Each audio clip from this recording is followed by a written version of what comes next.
today. So thank you for everyone who's joining us.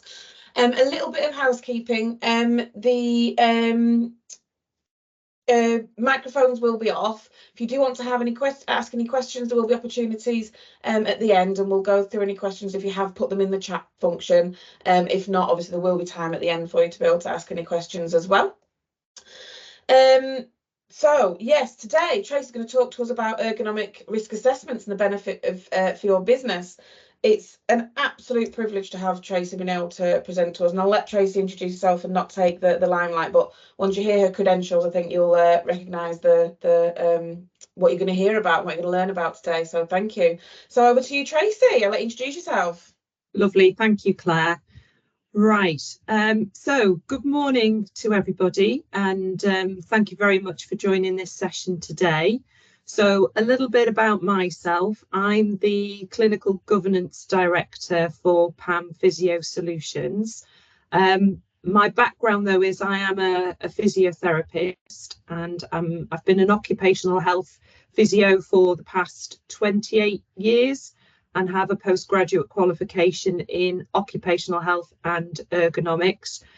Over those years, I've worked in a variety of business sectors, both public and private, from sort of food manufacturing, pharmaceuticals, councils, blue light, distribution, rail, just to name a few. So, and as part of the role that I'm currently in, I do help still to support our clinicians in training for ergonomics, and I've also completed numerous ergonomic risk assessments over the years to support businesses with MSK issues and reduction. I'm also involved in teaching key stakeholders with clients on how to conduct ergonomic risk assessments, and I've also had the privilege of being involved with several clients at the front end as well. So when they have actually come to the design of tasks and jobs and processes, I've actually been able to be involved right at the beginning to ensure that we reduce the risk of any MSK issues going forward. So what are we going to discuss today in the session? Well, first of all, really just to sort of understand what is meant by ergonomic and what an ergonomic risk assessment is. What are the aims and benefits of completing ergonomic risk assessments? Why are they important? What factors do we assess as part of our ergo risk assessment process, and how do we do that? And also just go through some basic sort of ergonomic solutions that can help with risk reduction. So, ergonomic definition then to start off with. Well, I think when a lot of people hear the term ergonomic, they automatically tend to think of things like ergonomic chairs and sort of more DSE type assessments. But actually, ergonomic is the scientific study of the relationship between people and their working environment. And it's all about putting people or the workers first, and it's looking at what their capabilities are, but also their limitations. And it's aiming to make sure that the tasks, the equipment people are using, and the environment suit the actual user. And normally what we tend to find is, you know, in an ideal world, we'd want that to fit around the worker, but often what happens is workers have to fit in with what's already there. And the actual ergonomic comes from the Greek word ergon, which is work, and nomo, which is law. It sometimes does get called human factors as well. So sometimes, you know, when people talk about ergonomics, they might hear the term human factor. And I think the key thing for this is understanding that we're all different, and not one size fits all. And we all have lots of different characteristics. So it's taken into account the fact that we're all different heights, sizes, shapes, will have different strength, experience, age, cognitive behaviours, cultural expectations, just to name a few. So what we're going to concentrate on today is more looking at the ergonomic risk assessment for completion of job roles that are more sort of physical and manual in nature, rather than looking at your sort of more DSE workstation type ergonomics, which is a whole webinar in itself to go through the basics of that as well. And it would apply to the sort of type of working environment like sort of assembly lines, engineering, manufacturing, construction, distribution, and looking at the type of workers, sort of production line workers, those that do manual handling, warehouse workers and pickers, technicians, surveyors, those type of job roles as well. Now, there are different fields of ergonomics. You know, the most common ones we tend to come across are cognitive ergonomics. So with this, we're looking more at how well the use of a product or system matches the cognitive ability of the user. So it's looking at more about their sort of mental processes, the interaction with the work environment, what sort of stress and strain, their resilience they have, the mental load and training. There's also the organisational ergonomics that you can look at, which is very much looking more at the organisational structure, policies and procedures that are in place, the ways of working, and the sort of socio-technical systems that are involved. But for the sort of ergonomic risk assessments that I get involved with, and more from a sort of occ health physio perspective, we very much look more at the physical ergonomics, which is obviously our area of expertise. And this is looking at human anatomy and physiology, the sort of positions and postures, repetition, moving and handling, the biomechanics. So it's more about sort of the human movement side of things. And obviously we're the sort of experts and specialists in that field. So the aims of ergonomics,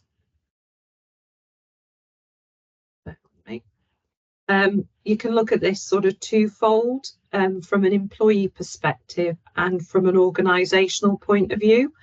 From an employee's perspective, it's all about ensuring that health and safety, comfort for the individual. And obviously, if they're healthy and happy at work, then often you get improved job satisfaction, improved quality and flexibility. That will then have that knock-on effect to reducing any absenteeism, because they're healthier for their work. It can also help to reduce what we call presenteeism. And presenteeism is where you do have people who perhaps are at work, but do have sort of aches and pains and issues, which might not allow them to sort of work at their optimum.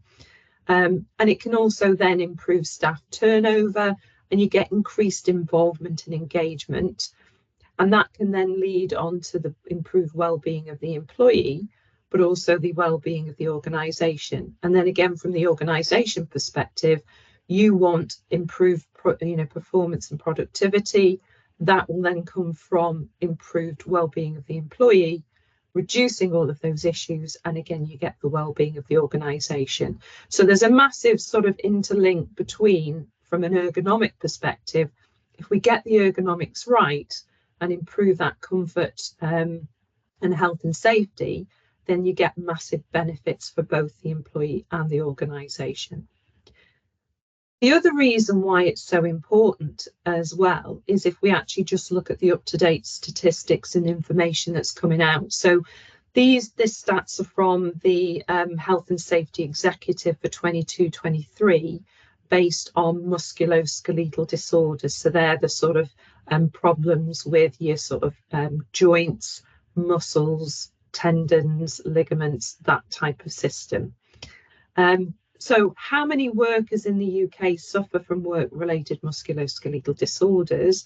Well, 500,000. So there's still quite a significant number of people who are getting these type of musculoskeletal disorders within the workplace. How many million days lost due to work-related musculoskeletal disorders? Well, this currently is 6.6 million. So again, still a significant amount of working days lost. What percentage of all work-related ill health cases are MSDs? Well, this is 27%. Now, for a long time, the data has shown that musculoskeletal disorders have often been the main reason why people have been off sick. But over the last few years, we've seen that obviously the mental health has probably overtaken that, and that's more relation to sort of stress, anxiety and depression. But it's still a large proportion. And again, a lot of the clients we talk to, it's a significant reason why their workforce are off sick. And then how much do MSDs cost industry per year? Well, it's a staggering 7 billion a year, so a significant cost. And when we look at the breakdown of the different body areas that are affected, you can see that actually it's equal between the back, but also the upper limb and neck area. Again, for many years, it's always predominantly been in the back, but we've noticed that the upper limb and neck problems have started to increase. And this is believed to be because of technology that we use, not just in work, but outside of work as well. You know, a lot of people nowadays have smartphones, tablets, laptops, and it's often how we're using those devices that can cause the problems. And there's a lot of evidence and research now to show that it's the arm or upper limb that support devices that can have more of an issue as well. And it's often a combination of lifestyle and sedentary lifestyle as well. There's massive then impact on musculoskeletal disorders, and we can look at it from both an employee again perspective and an employer perspective. So again, from an employer, it's looking at things like sickness absence. So if you've got workers off sick, what's the impact to the business? It will then have a financial impact from sickness absence and sick pay. But it's also then looking at the hidden costs, you know, who is going to do that work while that person's off sick? Do you have to bring in extra resource? Is that workload then distributed to others, which could then potentially put them at risk as well?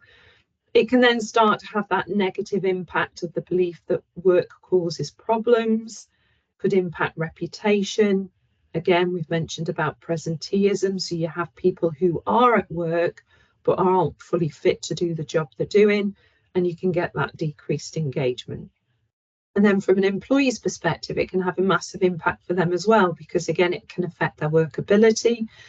We know that the longer somebody is off work, with an MSD, the harder it is then to get them to return back to work, and they do become deconditioned and get reduced function. So again, the sooner we can support people back, but obviously the whole point of completing the ergonomic risk assessment process is that we can identify what those risks are and obviously be more proactive and reduce those risks in the first place.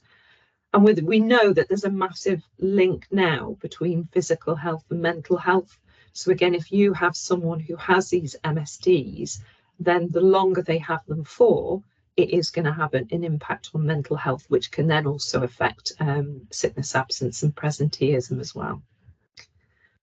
The other reason why it's important is obviously the legal responsibilities.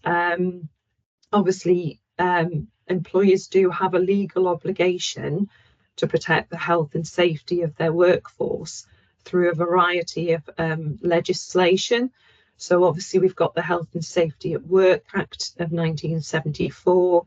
There's obviously the Management of Health and Safety at Work regulations, which does require the risk, managing risk and measuring that risk of health and safety. We have the Manual Handling Operation regulations. And then on the back of that, there's also the LOLA, which is the lifting operation and lifting equipment regs, and also the provision and use of work equipment regulations. So there's lots of legislation, which obviously means there is that legal responsibility to complete these type of risk assessments.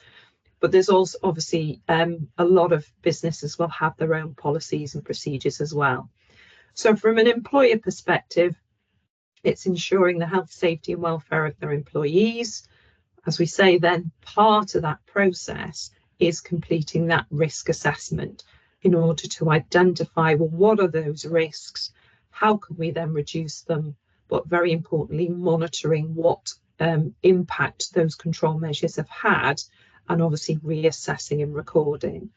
It's about providing that adequate training and supervision, providing and maintaining a safe, suitable equipment, and creating policies and procedures for safe systems of work. But likewise, employees do have some responsibility to play in this process. So again, they need to ensure their own and other safety within the workplace, comply with those policies. Very importantly, self-assess working environments, attend training and apply any knowledge and training that they've received, knowing their own capabilities, and again, very importantly, seeking assistance and having that early reporting process in place so they can be identified early. The other benefit for businesses is also the financial impact, that if we actually get this right through these risk assessments and other interventions, then effective MSD management can benefit by a cost benefit ratio of 1 to 4. So every pound spent, you can get a £4 return on that. So going back to the ergonomic risk assessment process then, we've got to remember that the assessment itself is not a tick box exercise. It's not a case of completing the assessment and going, right, we've managed to do that, that's fine. It's a way of obviously understanding what those risks are and pointing that way to that practical solution. And it's obviously helping to then prioritise high risk areas and allow for that strategic planning. And again, it's so important to make sure that we continually revisit those particular tasks and we continually reassess and reevaluate, because again, sometimes as well, we might put control measures in place, but it might then not have the desired effect we want, or it could have that knock-on effect to other things that we hadn't thought about in the first place. So the core principles of reducing the risk factors is we want to look at the physical factors. So again, very much related to the individual's capability of carrying out the task. So what sort of positions and postures are required, strength, aerobic fitness, and obviously their general health generally. It's important to look at those organisational factors that relate to the job task and organisation. So it's, exposure to certain tasks and risk factors, job rotation, reporting systems and training as well. And then it's looking at those environmental factors. So again, looking at temperature, impact of noise. It might be the height of work surfaces, the design of tools and equipment, and the layout of work as well. So when we go in and look at ergonomic risk assessments, these are all the sort of key areas that we will need to sort of look at and consider. The other things, though, as well, that we would concentrate as part of the risk assessment process is looking at these sort of key areas. So it's looking at the sort of posture. Are they adopting sort of awkward and static positions? What's the force? So we're looking at sort of indirect and direct force. So force generated within the body, but also force directly onto the body as well. And that's often looking at sort of the manual handling type roles that people are doing. And then we have the repetition aspect as well. So, a lot of jobs, particularly maybe sort of more production line work, where people are repeatedly producing the same movement over and over again. We would need to look at, well, how often are they doing this? How long are they doing it for? And more importantly, what is that recovery and rest time looking like, and breaks in between? So 5 steps to the sort of analysis that we would go through. First of all would be the observation, and observation is key. You pick up so much information just by going out into the workplace and observing people working and doing their job tasks. And again, from our perspective, because we're sort of specialised in looking at human movement, you start to understand the sort of different movements, postures, positions, movement patterns. And it's also really important to observe a number of different people as well, because again, everybody will move slightly differently, even if they are, completing the same job task. Part of that process as well would be sort of, with consent, videoing people. So again, you can go back and really look at the sort of movements and positions as part of that risk assessment process. Once you've observed people, it then does help you to identify what those key risk factors are and define what the likely cause or which part of the task is going to be more of an issue. And again, it helps you to then go back to thinking, well, is it more postural? Is it more force? Is it more repetition? And as part of that process, it then allows you to choose the right sort of risk assessment tool to help with looking at, well, okay, what are those specific risks? And then once you've got those key risks, it's then looking at what recommendations and solutions we can then put in place. There are a whole host of different risk assessment tools that people do have access to and we use as part of our ergonomic risk assessment process, which you might have come across and be familiar with. There's the MAC tool. So this is the manual handling assessment chart tool, which has been developed by the HSE. This is obviously predominantly looking at manual handling tasks, and it's specifically for lifting, carrying, and team lifts as well. And what it does is it looks at key components of the manual handling task and comes up with a numerical and color-coded risk scores. It doesn't give you an overall risk rating, but it does give you an overall numerical score, so that if you do put control measures in place, it does give you then the opportunity to go back, reuse the tool and see whether that overall numerical score has dropped. But what it does help to do is highlight the key components of that task, which are the high risk, which are medium and which are low. So you can then actually focus and prioritize on reducing those particular elements of the task. So that in itself is a very useful tool to use. We then have the RAP tool, which is the risk assessment of pushing and pulling. And again, this has been developed by the HSE, and it's looking at obviously the moving and handling of loads by pushing and pulling, either wheeled type loads and equipment, or it can be involving loads where you're dragging or hauling or sliding. Again, similar to the MAC, it looks at key components of that task and comes out with a numerical and color-coded scoring system, which again allows you to prioritize the high-risk areas. We've then got the ART tool, which is the assessment of repetitive tasks. Again, another HSE tool, which is really useful. And what it does, excuse me, is it assesses the tasks that require obviously a lot of repetition of the upper limb and hands, particularly tasks that are repeated every few minutes for at least 1 to 2 hours a day. And it's often for loads up to about 8 kilograms. Anything over 8 kilograms, it's recommended that you do use the MAC tool. And again, it goes through key aspects and components of the task.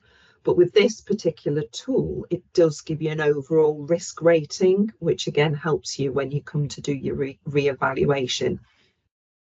There is another tool that the HSE use, which is called the VMAC tool, which again is also a very useful one if you've got variable loads that people are sort of manual handling throughout the day. From a postural risk assessment, then there are a couple that are very good called the Ruler and Reba, which are designed by Ergonomics, and again it's another validated tool. The ruler, which is the rapid upper limb assessment tool, this is looking more from a postural perspective of tasks where people are fairly static in sitting or standing, but again are using their upper limbs quite a lot. So again, what I generally find is often if you come across sort of more production line workers, a combination of the art and the ruler are quite good because it looks both at the repetition risks but also at the postural. And then with the Reba, this looks at the whole body. And again, this is more for postural analysis where you've got a lot of movement as part of the job task, frequent moving, dynamic movement, or unstable movement. So again, that's often used in conjunction with the MAC and the RAP tool as well.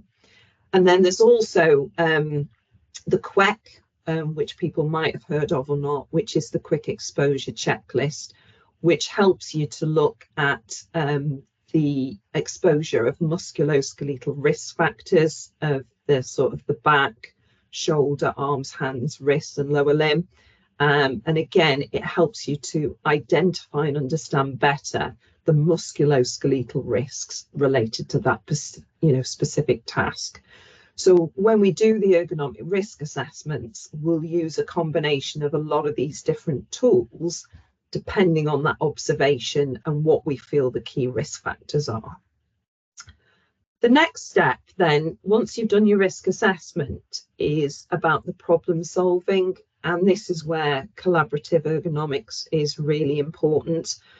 The best people who often come up with the best ideas and solutions are the workers themselves. So again, as part of the process, it's really important to understand what they feel the challenges are and issues and what they feel might help improve that process. Once you've done that problem solving part of the element, it's then how do we change it? What training do we need to put in place to allow that to happen? And how to operationalize or implement those changes. And again, it comes back to the importance of that reassessment. We need to ensure that whatever we've put in place has had that desired effect, has reduced those overall risks, and hasn't had an impact on anything else. So what sort of solutions can we come up with as part of an ergonomic risk assessment? Well, there's often lots of different components within the workplace that we do come across. Things like looking at the job design itself, can we change the height of work surfaces?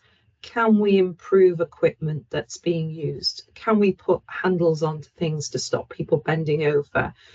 Can we provide steps to people to access hoppers above shoulder height? It's important to look at, well, what is the job design and what ultimately can we change about that? It might be that we look at the task rotation. So if you've got people doing a similar task all the time, are we able to rotate them around different tasks? So they're using their bodies in different ways, using, the muscles and joints, so they're not fatiguing and being prone to injury. I appreciate that sometimes that can be quite challenging for a lot of businesses when you've got very similar job tasks being involved. But again, sometimes using the ergonomic risk assessment process, you can identify, again, between job tasks, which are maybe high risk, which lower, and then you can actually have a more formal job task rotation in place, moving people from high to medium to low back to high to again allow that distribution of risk and reduce that risk of injury. There's also job enlargement. Can we train people to be able to do more, do a variety of different roles, which again helps with that task rotation. Working postures, giving people advice about their positions and postures and just technique. Sometimes it often is people just get into bad habits. And again, if we increase that awareness and get them to change their technique and posture, that can have a significant impact. It might be looking at the manual handling technique. and again, improving people's technique and reminding them about good manual handling principles.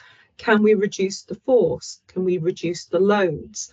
Can we, improve the way that they're moving between sort of below knee height and above shoulder height? And for me, a very key part of this whole ergonomic process is that employee training and education. If people understand what are the risks and why, and often it's because of technique, there's a lot they can do themselves to reduce that risk as well. And that actually leads nicely on to the health and well-being approach to ergonomics. Again, the happier and healthier employees are, the more productive they're going to be, and the less they're actually going to experience ill health. So it's key that we start to look at that well-being aspect as well as the safety aspect from ergonomics. And it's about promoting physical activity, not just inside of the working environment, but it's also, again, outside of work, and what people do outside of work can have a massive impact as well. And we know there's loads of evidence now to show the benefits of exercise on not just MSD, but other health conditions as well. So it's about promoting a healthy lifestyle. And we've done this, excuse me, through a number of different things. So we can promote workplace exercise, so we can make this very work specific, where we can go into the workplace and based on those job tasks, identify stretches and exercises that will help keep people fit and healthy for those particular roles. And we've produced things like Stay Fit at Work posters, where we actually put them up in those particular areas. We'll use employees with their consent to provide pictures of them demonstrating those exercises, which again improves that engagement with other employees and workers. And then from a workplace health promotion, it's about looking at health and wellbeing days and campaigns that we can potentially use. Potentially company perks. Is there access to gyms or classes? Can people get discounts to be able to get them fit and healthy? Are there exercise classes, activity sports clubs? Obviously on-site physio can be very beneficial, because again, if people do have any MSK problems, we can at least assess, provide treatment support, and obviously we have then the knowledge of the workplace as well to make sure that people are fit and functional for the jobs that they're doing. Education with posters, training, webinars. We've often, I've been often involved in toolbox talks where we get the opportunity to actually go out into the workplace, talk to the workers doing those particular job roles, and again, showing them and explaining to them how they can actually reduce that MSK risk. And we do things like MSK screening, mini MOTs, again, trying to be more proactive and preventative to identify, well, potentially where might they get the problems before they do. And also body mapping is a service which helps to sort of understand better the types of aches and pains and problems workers are getting, and be able to identify trends more specifically, and again, focus and prioritize on key areas that need to be reducing those risks.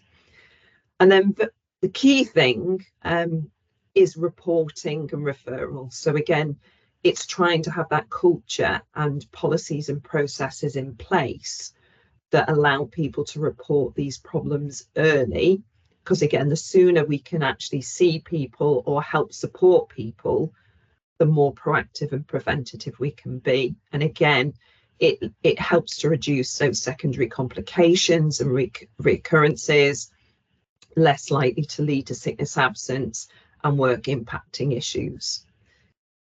So that has been a sort of whistle-stop tour of sort of ergonomic risk assessments, and like I say, why we have to do them, what are the key benefits, and how we go about doing our ergonomic risk assessments, and some solutions that might help to reduce those MSDs. Thank you, Tracy. So yes, there is now the opportunity to ask any questions. If you want to pop them into the chat function for us or in the Q&A function, and I'll keep an eye on those and I'll be able to ask Tracy any of your questions that you may have. In the meantime, you can find out more about our services at our website. The link is there and a screenshot of our landing page. We've got lots of resources. Oh, there you go, you can see them flashing up. Resources that are extremely useful, not just related to ergonomics, but also around condition management. We've got lots of podcasts and blogs and previous webinars that we've delivered on there as well.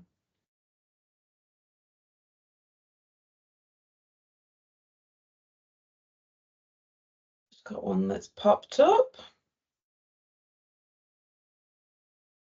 Yes, so Brad, you've asked if there'll be a copy of the presentation. Yes, it is being recorded, so that will be placed onto our landing page. And I think Laura, one of our team, will also be circulating round to yourselves who have listened and watched with us today. And then Gordon, can we get access to the stretching at work leaflets and stay fit at work posters? I'll let you answer that one, Tracy. I think that's a resounding yes, isn't it? It is, yes, absolutely. And again, if you would like specific Stay Fit at Work posters, then obviously we can organise that to sort of come, you know, it is ideal if we can sort of get photographs and consent of employees doing those stretches and exercises, so we can all, you know, actually bespoke the posters for you.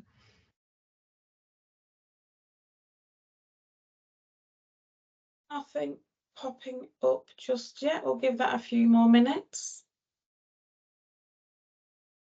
Well, you must have done a really good job there of explaining it, Tracy, because there's very little coming up in the chat function at the moment. If anyone does want to shout out, I think you've actually been switched off on you, so you will need to use one of the functions, won't you?